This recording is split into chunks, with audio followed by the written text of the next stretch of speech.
Assalamualaikum warahmatullahi wabarakatuh. Jumpa lagi dengan para calon mahasiswa Indonesia tahun 2023. Teman-teman, di video kali ini saya akan mengupas tentang data keketatan Prodi SNBT UNSUD Universitas Jenderal Sudirman tahun 2023. UNSUD menjadi salah satu kampus yang paling banyak diminati akhir-akhir tahun ini dan di jalur tulis, jalur tes, banyak prodi-prodi yang menjanjikan peluang-peluang untuk bisa berkuliah di UNSUD. Baik. Nah, di video berikutnya saya akan kupas juga terkait dengan skor UTBK tahun lalu yang bisa lolos di Universitas Jenderal Sudirman. Eh, Baik, kita di layar ini akan mengupas terkait dengan bagaimana keketatan prodinya ada di Unsur. Saya bagi menjadi dua kelompok, ada kelompok Saintek dan Soshum.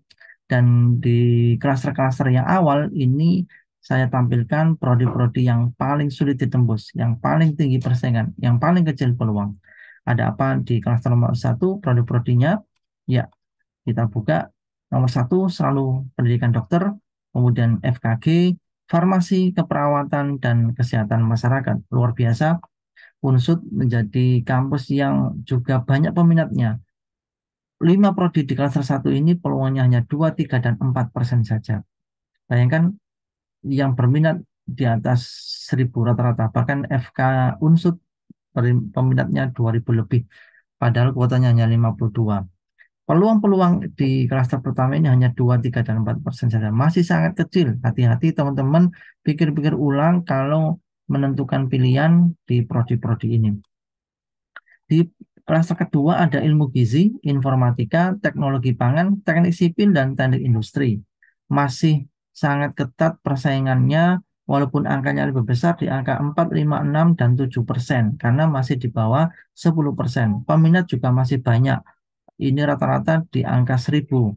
Bahkan ilmu gizi 1.300 lebih. Padahal kuotanya hanya ada di angka 60.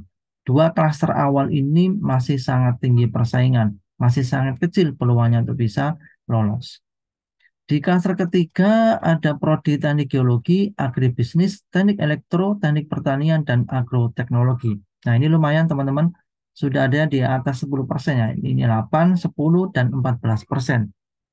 Khusus untuk produk-produk yang sudah di atas 10%, ini bisa dijadikan sebagai alternatif pilihan. Kalau masih di bawah 10%, masih sangat tinggi persaingannya. Kalau sudah di atas 10%, ini lumayan layak untuk dipilih karena peminat dan jumlah kuotanya lebih sedikit selisihnya. 10% berarti 1/10 peluang untuk bisa lolos dibandingkan yang klaster 1 dan klaster 2. Di klaster keempat ada prodi matematika, biologi, manajemen sumber daya perairan, peternakan, dan ilmu kelautan. Nah, ini semakin besar angkanya 15, 16, bahkan ilmu kelautan ini 19,87 mendekati 20%, 1/5. Kuotanya lumayan besar, besar 60 ya, peminatnya hanya 302. Nah, ini teman-teman bisa dijadikan sebagai alternatif pilihan untuk meningkatkan peluang lolos di jalur tes atau jalur tulis SNBT. Di klaster kelima, klaster terakhir yang kelompok saintek ada kimia, pendidikan jasmani, akuakultur, dan fisika. Wow, sangat besar peluangnya ya di angka 21, 27, 29, bahkan luar biasa fisika 51%. Separuhnya lolos ini, separuhnya diterima. Ini menunjukkan prodi yang saya kira layak untuk dipilih karena produk-produk ini juga punya masa depan yang bagus. Yang penting teman-teman bisa lolos di jalur tulis, bisa kuliah di kampus idaman, untuk prodi nanti bisa menyesuaikan. Tapi pilihan kembali ke teman-teman. Ini data menunjukkan betapa persaingan masing-masing prodi itu sangat ketat dan ada prodi-prodi yang sangat longgar persaingannya atau peluangnya sangat tinggi. Seperti ini fisika, kuotanya nambah, peminatnya hanya 125, peluangnya 51%, hampir separuhnya diterima. Kita masuk di prodi kelompok sesungguhnya. Di klaster 1 kita buka ada manajemen, ilkom, hukum, administrasi publik, dan akuntansi. Dengan angka keketatan masih sangat kecil ya, 2, 3, dan 5% saja. Peluangnya sangat-sangat kecil. Persaingannya sangat-sangat tinggi. Untuk itu teman-teman pikir-pikir betul kalau harus memilih di produk-produk ini karena teman-teman harus siap dengan skor UTBK yang bagus supaya bisa bersaing. Ilkom ini peminatnya 2.000 lebih. hukum 1800-an dan seterusnya ya.